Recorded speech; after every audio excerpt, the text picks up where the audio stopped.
Las clases de Branas.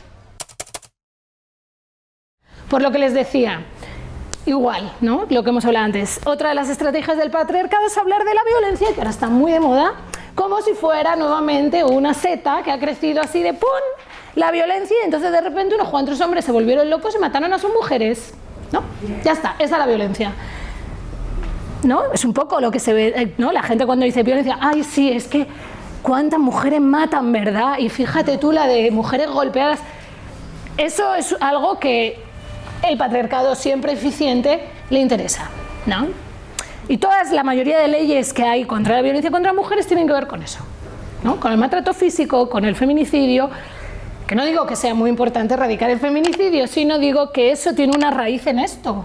No es un grupo de hombres que se ha vuelto loco y decide matar a sus mujeres, sino es un grupo de hombres en el que esta sociedad les legitima para violentar a sus mujeres, que es muy diferente a pensar que es un problema individual, es un problema que tiene que ver con esto, ¿no? ¿Sí? ¿Quieren decir algo de este círculo antes de seguir?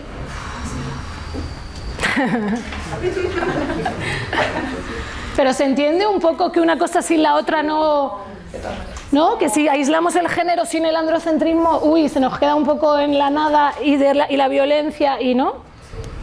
Como a mí me pasa, yo por mi trabajo, yo soy directora de un programa que trabaja con niños, niñas, 85% son niñas víctimas de explotación sexual y comercial infantil.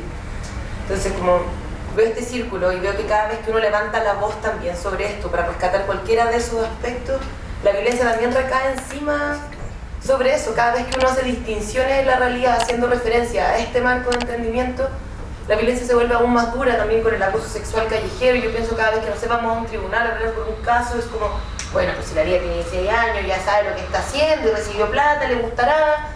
Y esos son los fallos de magistrados frente a casos de explotación sexual o directores de casas de niños que te dicen, bueno, es que a la niña le gustan las partus y se arranca acá a hacer eso. Entonces, chuta, este es el entendimiento que existe respecto de esto y una violencia que está súper instaurada y también eso, como entonces, desde dónde yo me estoy parando para exigir este otro mundo y también de la realización de esa violencia constante de levantar discursos que son diferentes y que te posicionan en otro lugar, que no tiene que ver con la lucha por privilegios, con la masculinización de esto otro, sino que es de cómo lo hacemos diferente, cómo nos paramos desde otro lado. Eso, un poco frustrante. ¿Sabes qué? Me pasó que respecto al género, porque cuando yo, en 2 ocasiones me han pedido para trabajar en la área social, que trabajo yo, como experiencia en transgénero. Entonces ahora es como que...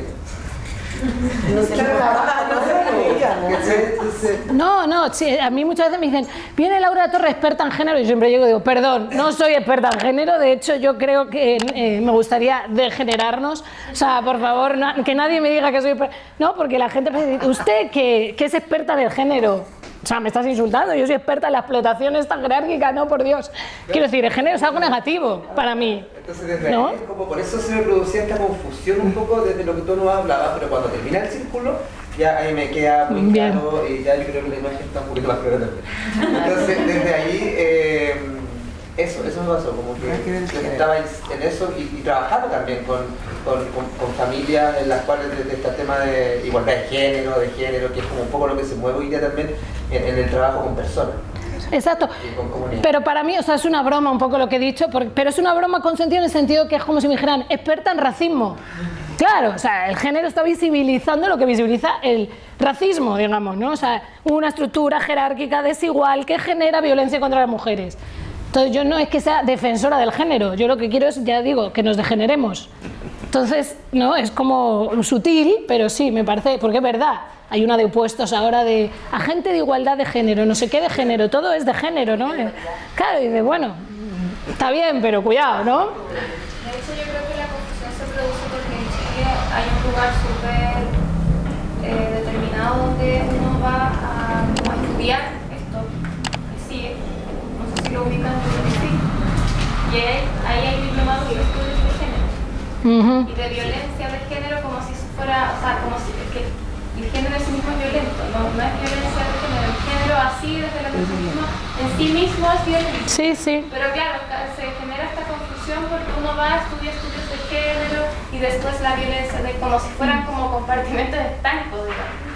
Y uno olvida que, claro, de repente uno encuentra la luz cuando pesca algunos autores, ¿cierto? Y ahí te explican lo que acabas de decir ahora y uno queda así como, claro, es horrible. Pero claro, yo creo que de ahí va la confusión.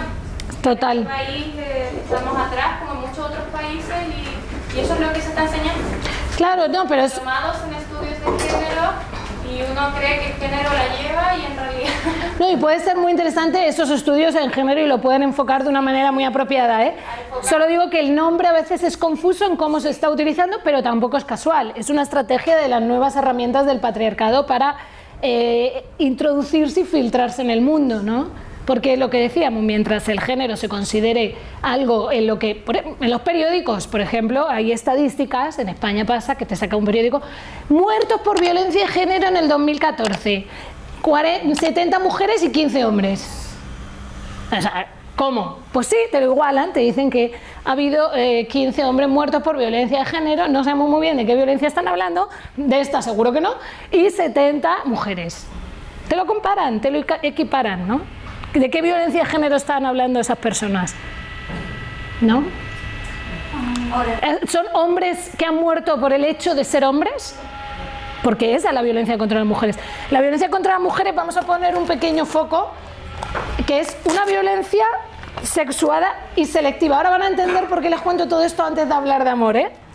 Pero la violencia contra las mujeres es una violencia sexuada y selectiva. Sexuada por el hecho de ser mujer. Nada más. Nada más. Repito, nada más. No es por tener baja autoestima, por ser de una clase social baja, por no haber ido a la universidad, como dicen, ¿no? Hay muchos estereotipos de lo que es la mujer que vive una situación de violencia. No, la violencia es por el hecho de ser mujer, como decía la compañera, por el acoso callejero, por la cantidad de violencia a la que puedo estar yo sometida solo por tener un cuerpo de mujer. Además me lo han dicho muy claramente desde que soy muy pequeña. Tu cuerpo es violable y violentable. Eso me lo han metido a mí por vena, igual que a todas las mujeres. A lo mejor en la vida me han violado. Ahora, simbólicamente, yo sé que mi cuerpo es violable. Esa es la violencia simbólica. No me hace falta que alguna vez me hayan violado para saber qué podría pasarme, ¿no? Esa es lo que yo digo, que todas las mujeres vivimos violencia, ¿no? En diferentes medidas y en diferentes intensidades. Evidentemente no me estoy comparando con una mujer que han violado. Pero yo vivo un grado de violencia simplemente por ese hecho. Es así, ¿no? Eso es un ejemplo de lo sexual, pero hay miles. ¿Y por qué es selectiva? Porque está dentro de este paradigma. Los hombres que utilizan la violencia no son hombres que utilicen la violencia en todos los aspectos de su vida, sino donde se les legitima socialmente, que es aquí, ¿no? En España se hacen muchos programas para trabajar con hombres que usan la violencia. Ha habido leyes incluso, ¿no? Que entonces con los hombres que están en la cárcel trabajan psicólogos y psicólogas y entonces mucho lo enfocan desde el control de la ira. No, es que son hombres que no saben controlar su ira. Perdón. Y una mierda. O sea, saben controlar su ira perfectamente, quiero decir. Ese mismo hombre, el jefe de su trabajo, le saca de onda, ¿no? Y no le lanza un puñetazo, ¡pum!, al jefe. No. ¿Por qué? Porque no tiene legitimidad social para hacerlo. O sea, ese hombre sabe controlar su ira perfectamente. Depende con quién. El vecino le saca de quicio, tampoco le pega, no le insulta. Muy amable él, sabe controlar su ira perfectamente. ¿Qué ocurre? Que le da una legitimidad social todo esto para ser violento con las mujeres y más con una mujer que tenga una relación amorosa, que ahí es donde vamos a empezar a hablar de amor, ¿no? Eso es lo que legitima esto. Entonces ese hombre, claro que es un hombre que utiliza la violencia, pero es una violencia selectiva. Y esto es importante a la hora de trabajar también con ese hombre. Porque si solo dice, no, tiene que aprender a controlar su ira, como si estuviera en un mundo, no sé, como si hubiera nacido en Saturno, no tuviera nada que ver con el patriarcado, nos estamos un poco perdiendo el tiempo, creo. ¿No? ¿Sí se entiende eso? Y es una violencia que todas las mujeres vivimos por el hecho de ser mujeres. Las clases de Pranas.